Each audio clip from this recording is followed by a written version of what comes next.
Venezuela அதிபர் சிறைபிடிப்பு என்று அமெரிக்க அதிபர் ட்ரம்ப் கூறியிருக்கிறதை நாம் தற்போது அண்மை செய்தியாக பார்த்து கொண்டிருக்கிறோம். நிக்கோலஸ் மதுரோ நாடு கடத்தப்பட்டார் என்று ட்ரம்ப் அறிவிப்பு ஒன்றை வெளியிட்டிருக்கிறார்.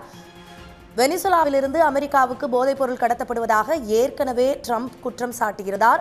அமெரிக்க சட்ட விதிகளுக்கு உட்பட்டு வெனிசுலா மீது ராணுவ நடவடிக்கை எடுத்துள்ளதாக ட்ரம்ப் விளக்கம் அளித்துள்ளார். நாளை அதிகாலை விரிவான தகவல்களை வெளியிட உள்ளதாக அமெரிக்க அதிபர் ட்ரம்ப் தகவல் ஒன்றை வெளியிட்டிருக்கிறார். வெனிசுலாவின் முக்கிய நகரங்கள் மீது அமெரிக்க விமானப்படை தாக்குதல் நடத்தியதால் பதற்றம் தொடர்ந்து நீடித்து வருகிறது. வெனிசுலாவின் தலைநகர் கராகஸை குறிவைத்து அமெரிக்க விமானப்படை தாக்குதலை நடத்தியிருக்கிறது.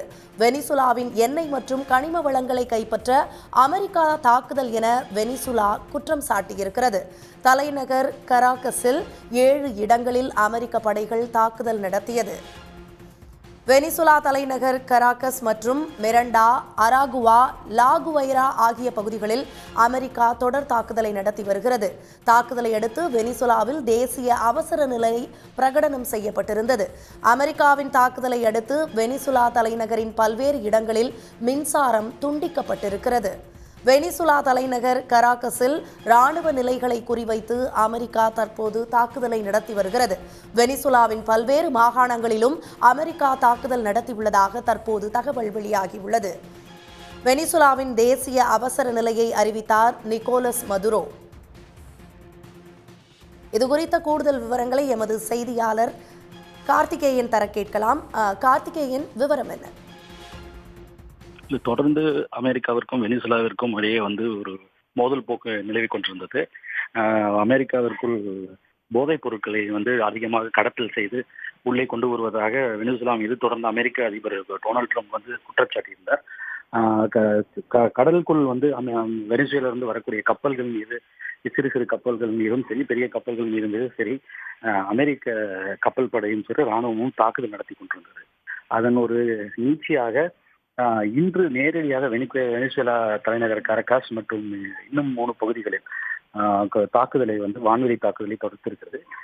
சற்று நேரத்திற்கு முன்பு அமெரிக்க அதிபர் பகிர்ந்ததாக ஒரு செய்தி, அவர் சமூக வலைதளத்தில் பகிர்ந்ததாக ஒரு செய்தி, அந்த அமெரிக்கா வெள்ளை மாளிகையினுடைய செய்தி தொடர்பாளர் கேரலன் லெவிட் அவர்கள் ஒரு செய்தியை பகிர்ந்திருக்கிறார். அதில் அவர் கூறியிருந்தது, பெரிய அளவிற்கு இன்று தாக்குதல் தொடுக்கப்பட்டிருக்குது, ஒரு சட்டம் ஒழுங்கு பாதுகாப்பதற்காக ஒரு தாக்குதல் தொடுக்கப்பட்டிருக்கு வெனிசுலா மீது என்று ஒரு அறிவிக்கை வெளியெடுத்து, அது முக்கியமாக அதில் ஒரு தகவல் அவரை பகிர்ந்திருக்கிறார். அதில் வெனிசுலாவினுடைய குடியரசுத் தலைவர் நிக்கோலஸ் மதுரோ மற்றும் அவருடைய மனைவி சிறைபிடிக்கப்பட்டு அவர்கள் நாட்டிற்கு வெளியே கொண்டு வரப்பட்டிருக்கிறார்கள் என்ற செய்தியும் அவர் டொனால்ட் ட்ரம்ப் பகிர்ந்ததாக அவர் அதிக சமூக வலைதளத்தில் போட்டதாக கேரலன் லெவிட் அவர்கள் பதிவு செய்திருக்கிறார். அது உண்மை என்றால் அவர்கள் கைது செய்து அமெரிக்காவுக்கு அழைத்து செல்லப்படுகிறார்களா, இல்லை அவர்கள் வேறெங்கால் தஞ்சம் சேர்ந்து விட்டார்களா என்ற ஒரு சந்தேகம் இருக்கிறது. அமெரிக்கா தரப்பில் சொல்லப்படுவது, அவர்கள் கைது செய்யப்பட்டு நாட்டிற்கு வெளியே கொண்டு வரப்பட்டிருக்கிறார்கள் நிக்கோலஸ் மதுரோ மற்றும் அவருடைய மனைவி என்றுதான் அவர் பகிர்ந்திருக்கிறார். நிக்கோலஸ் மதுரோவை பொறுத்தவரை அவர் தொடர்ந்து அமெரிக்காவுக்கு எதிரான கருத்துக்களை பதிவு செய்திருக்கிறார். ஒரு சோசியலிஸ்ட் ஆட்சி நடக்கக்கூடிய நிக்கோலஸ் மதுரோ அவருடைய அரசுக்கு எதிராக ட்ரம்ப் அவர்கள் போதைப் பொருள் என்ற ஒரு குற்றச்சாட்டை வைத்தாலும் கூட பொதுவான விமர்சனம் என்பது வெனிசுலா என்பது அந்த பிராந்தியத்தில் இருக்கக்கூடிய ஒரு முக்கியமான ஆயில் ரிச் கண்ட்ரி, அதாவது எண்ணெய் வளங்கள் மிக அதிகமாக இருக்கக்கூடிய ஒரு கண்ட்ரி. ஒரு சிறு நாடாக இருந்தாலும் சரி, பெரிய அளவிற்கு எண்ணெய் வளம் உள்ள நாடு. பெரிய நாடுகளான ஐரோப்பாவில் இருக்கக்கூடிய நாடுகள், ரஷ்யா போன்ற நாடுகள் இருக்கலாம். ரஷ்யா எந்த அளவுக்கு ஒரு பெரிய எண்ணெய் வளம் மிக்க நாடோ, அமெரிக்கா பெரிய எண்ணெய் வளம் மிக்க நாடோ, அது போன்ற பெரிய நாடுகளாக இல்லாமல் ஒரு சிறிய நாடாக இருக்கக்கூடிய வெனிசுலாவில் மிக அதிகமான எண்ணெய் வளம் இருக்கக்கூடியது. அதனால் இந்த எண்ணெய் வளத்தை கைப்பற்றுவதற்காகத்தான் எப்படி ஈராக் மீது கொடிய வெப்பன்ஸ் ஆஃப் மாஸ் டிஸ்ட்ரக்ஷன், அதாவது மிகவும் மோசமான ஆயுதங்கள், அபாயகரமான ஆயுதங்களை வைத்திருக்கிறார்கள் என்று ஒரு போர்வையில் அவர்கள் மீது போர் தொடுத்து அங்க இருக்கக்கூடிய எண்ணெய் வளங்களை சுரண்டுகிறதோ அமெரிக்கா, அதே போக இங்கு போதைப் பொருள் கடத்தல் என்ற ஒரு குற்றச்சாட்டை வைத்து இங்கு இருக்கக்கூடிய ஆட்சி, ஜனநாயக ரீதியாக மக்களால் தேர்ந்தெடுக்கப்பட்ட தன்னுடைய ஆட்சியை கவிழ்த்து விட்டு அங்க இருக்கக்கூடிய எண்ணெய் வளங்களை சுரண்டுவதற்காக இது போன்ற ஒரு குறுக்கு வழியை அமெரிக்கா கையாளுகிறது என்ற குற்றச்சாட்டை நிக்கோலஸ் மதுரோ வைத்துக் கொண்டிருந்தார். நிக்கோலஸ் மதுரோவுக்கு ஆதரவாக ரஷ்யாவும் சரி, அதே போல சைனாவும் சரி தொடர்ந்து கருத்துக்களை வெளியிட்டிருந்தார்கள். அவர்கள் இது போன்ற எந்த ஒரு தாக்குதலையும் நடத்தக்கூடாது அமெரிக்கா வெனிசுவேலா மீது என்று தொடர்ந்து கண்டித்து வந்திருந்தார்கள். ஆனால் கடல் வழியில் சிறு சிறு கப்பல்கள் மீது நடத்தப்பட்டிருந்த தாக்குதல் இன்று நேரடியாக வெனிசுவேலாவோட தலைநகரான கேரக்கஸ் மீது இப்போ போர் தொடுத்திருக்கிறது என்றே சொல்லலாம். ஏன்னால் சட்டவிரோதமாக ஒரு நாட்டின் மீது குண்டு பொழிந்து குண்டு மழை பொழிந்து அங்க இருக்கக்கூடிய குடியரசுத் தலைவரை கைது செய்வது என்பது நிச்சயமாக சர்வதேச, அதாவது இன்டர்நேஷனல் கன்வென்ஷன் என்று சொல்லக்கூடிய சர்வதேச விதிகளுக்கு முரணானது. என்னதான் போதைப்பொருள் கடத்தலையும் அமெரிக்காவிற்குள் நடந்த போதைப்பொருள் வருவதை தடுப்பதற்கான முயற்சி என்று சொன்னாலும் கூட இது நிச்சயமாக ஒரு ஜனநாயகத்தில் நம்பிக்கை உள்ளவர்கள், இல்லை சர்வதேச விதிகளில் நம்பிக்கை உள்ளவர்கள், ஐநா மன்றம் போன்ற அமைப்புகளால் இதை அவர்கள் பொறுத்துக் கொள்ள முடியாது. அவர்கள் நிச்சயமாக கண்டன குரல் எழும்.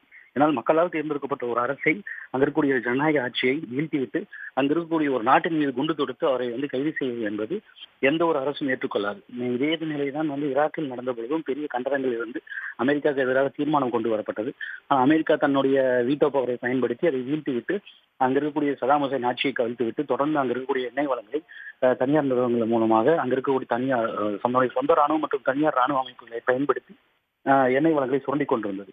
அதே நிலைதான் இன்று வெனிசுவேலாவில் ஒருவேளை நடக்குமோ என்ற ஒரு ஐயமும் இருக்கிறது அங்க இருக்கக்கூடிய இதை உற்று நோக்கக்கூடியவர்களுக்கு. இப்பொழுதைக்கு நாம் தெரிந்திருப்பது அவர்கள் கைது செய்யப்பட்டிருக்கிறார்கள், நாட்டுக்கு வெளியே கொண்டு செல்லப்பட்டிருக்கிறார்கள், தாக்குதல் நடந்திருக்கிறது மட்டும் என்று அமெரிக்கா உறுதி செய்திருக்கிறது. பல முன்னணி செய்தி நிறுவனங்களான பிபிசி, CNN போன்றதெல்லாம் 7 இடங்களில் குண்டு வைத்திருக்கிறது. குண்டுகள், அதாவது குண்டு வான்வெளி தாக்குதல் குண்டுகள் போடப்பட்டிருக்கு. 4 வெவ்வேறு பகுதிகளில் 7 முறை இது போன்ற தாக்குதல் நடத்தப்பட்டிருக்கிறது என்ற செய்திகள் மட்டும்தான் இப்போதைக்கு கிடைக்கப்பட்டிருக்கிறது. அங்கு ஏற்பட்டிருக்கக்கூடிய சேதம் என்ன, அது என்ன மாதிரியான தாக்கத்தை ஏற்படுகிறது, உண்மையிலேயே நிக்கோலஸ் மதுரோ அமெரிக்காவில் கைது செய்யப்பட்டு நாடு கடத்தப்பட்டு விட்டாரா, அங்கிருந்து கொண்டு வரப்பட்டு விட்டாரா என்பதெல்லாம் நாம் பொறுத்திருந்து பார்த்தால்தான் தெரியும். ஆனால் இதை விமர்சிக்கக்கூடிய பொதுவான பத்திரிகையாளர்களும் சரி, சர்வதேச அமைப்புகளும் சரி, அமெரிக்கா ஒரு பொய்யான காரணத்தை சொல்லி இவர்கள் இது போன்று செய்கிறார்கள். உண்மையிலேயே அவர்கள் போதைப் பொருள் கடத்தல் இல்லை அமெரிக்காவில் போதைப் பொருளுடைய ஊடுருவலை தவிர்க்க வேண்டும் என்றால் கொலம்பியா, மெக்சிகோ நாடுகளுக்கு மீதுதான் முதலில் இது போன்ற அடக்குமுறையை அல்லது இது போன்ற தாக்குதலை நடத்த வேண்டும். ஆனால் வெனிசுவேலாவை குறிவைத்து இவர்கள் தாக்குதல் நடத்துவது அங்கு இருக்கக்கூடிய எண்ணெய் வளத்தை சுரண்டுவதற்குத்தான் என்ற விமர்சனம் தான் மேலோங்கி இருக்கிறது. விவரங்களுக்கு நன்றி கார்த்திகேயன். உடனுக்குடன் செய்திகளை தெரிந்து கொள்ள சன் நியூஸ் பெல் ஐகானை கிளிக் பண்ணுங்க.